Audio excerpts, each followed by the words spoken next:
कहानी का शीर्षक है जेठानी की तानाशाही। अरे ओ महारानियों, यहाँ तुम्हारे महलों की तरह नौकर नहीं है, काम कर लो। शांति की ये रोबदार आवाज सुनकर उसकी दोनों देवरानियां आशा और सुनीता अंदर तक कांप जाती थी।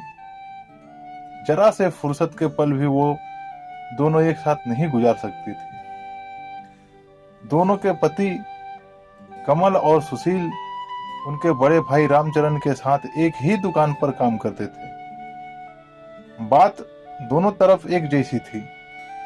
वहां दुकान पर दोनों भाई अपने बड़े भाई से एक शब्द नहीं बोल सकते थे, और यहाँ घर पर दोनों अपनी सास कम जेठानी से एक शब्द नहीं बोल सकती थी। सास को तो दोनों ने देखा ही नहीं था, और जेठानी केवल नाम की ही शांति थी।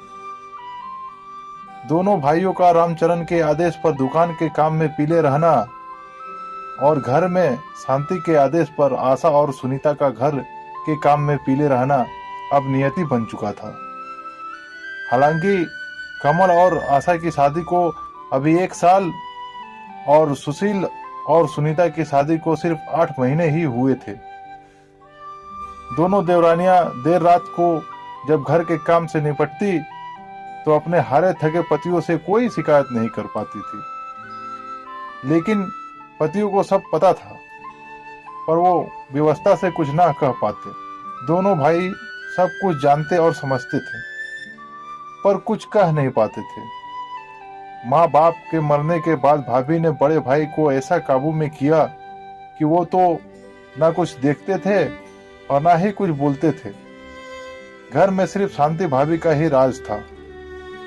बड़े भाई के 2 बच्चे थे, एक लड़का और एक लड़की।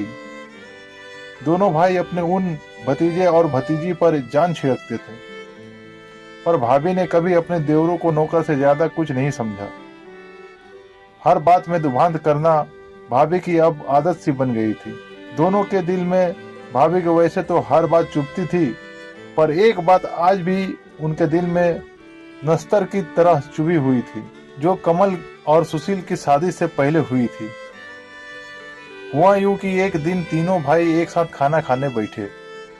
भाभी ने पहले बड़े भाई को खूब देसी घी में चुपड़ चुपड़ कर रोटियां खिलाई, और जब कमल और सुशील खाना खाने बैठे तो देसी घी का डब्बा एक तरफ रख दिया और डालडा से रोटी चुपड़ चुपड़ कर दोनों भाइयों को खिलाने लगी। ये देखकर कमल ने हिम्मत करके भाभी से कहा, भाभी हमको भी देसी घी से चुपड़ कर रोटी दो ना। बड़े भाई को भी तो आप देसी घी की रोटी देती हो। इतना सुनते ही शांति भड़क गई और बेलन नचा नचा कर बोली, हाँ, तुम्हारा बाप बहुत जायदाद छोड़ गया है और तुमने बड़े महल खड़े कर दिए हैं, जो तुमको भी देसी घी की चुपड़ी हुई रोटियां चाहिए। पर भाभी, बाप तो हम सभी भाइयों का एक ही था, और अब बड़े भाई ही हमारे पिता हैं, तो आप ये दुभांत क्यों करती है? कमल ने भर्राए हुए गले से कहा। इतना सुनते ही शांति का पारा आसमान पर पहुंच गया और उसने बेलन दूर फेंककर मारा और रामचरण से चिल्लाती हुई बोली, मेरे बस का नहीं है कि मैं सबका काम भी करूं और ताने भी सुनूं। पत्नी को क्रोध में देख रामचरण की तो जैसे जान ही निकल गई। अपने ही दोनों भाइयों को बुरा भला कहकर अपनी पत्नी को मनाया। इस सब के बीच अपने भाइयों को ये देखने का भी ख्याल भी रामचरण के मन में नहीं आया। उस दिन दोनों भाई भूखे ही सो गए। समय बीता और कमल सुशील दोनों की शादी हो गई, लेकिन हालात जस के तस थे।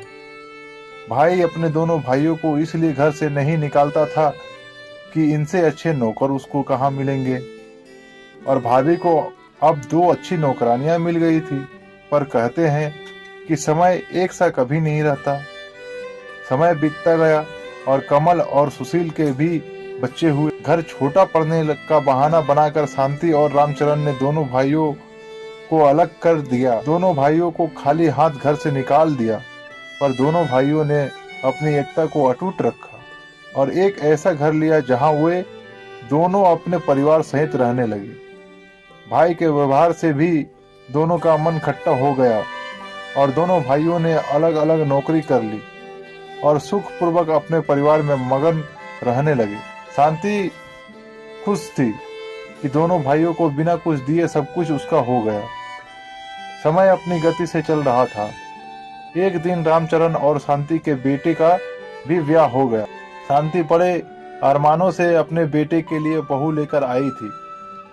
शादी में बड़े भाई ने अपने पत्नी प्रेम के चलते अपने दोनों छोटे भाई को न्योता नहीं दिया था। इधर कमल और सुशील ने अपने भाई भाभी से रिश्ता तो नहीं तोड़ा था, पर वो रिश्ता अब ऐसा था जैसे बिना खुशबू के फूल, लेकिन अपने किए कर्म सामने जरूर आते हैं, और ये शांति को जल्द ही पता लगने वाला था।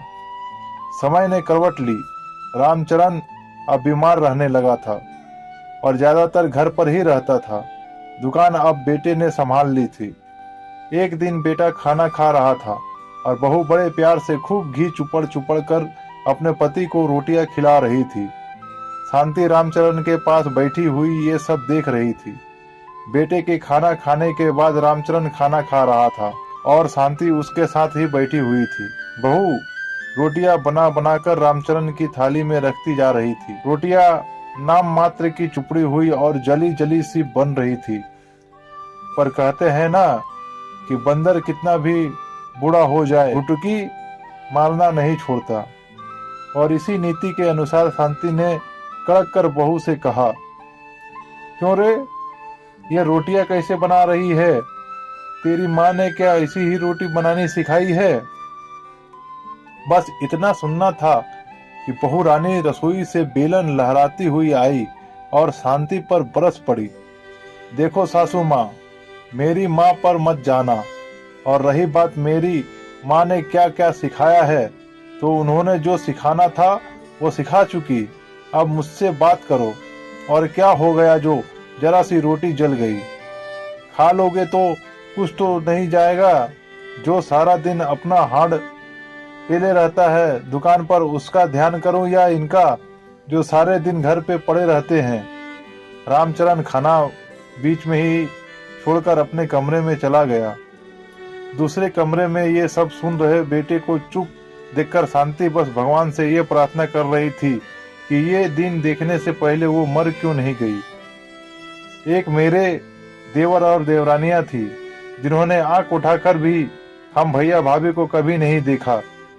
जवाब देने की तो बात बहुत दूर रही, और आज मेरी बहू ही। उस दिन के बाद शांति की आवाज तो जैसे चली ही गई।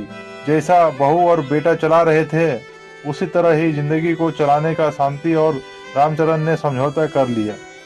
शांति की तानाशाही को अब विराम लग चुका था। शांति अब अपनी देवरानियों के बीच उपहास और दया का पात्र बन गई थी। घड़ी घड़ी पुरानी बातों में खो जाना अब उसकी आदत बन चुकी थी। दोस्तों, यह थी हमारी आज की कहानी।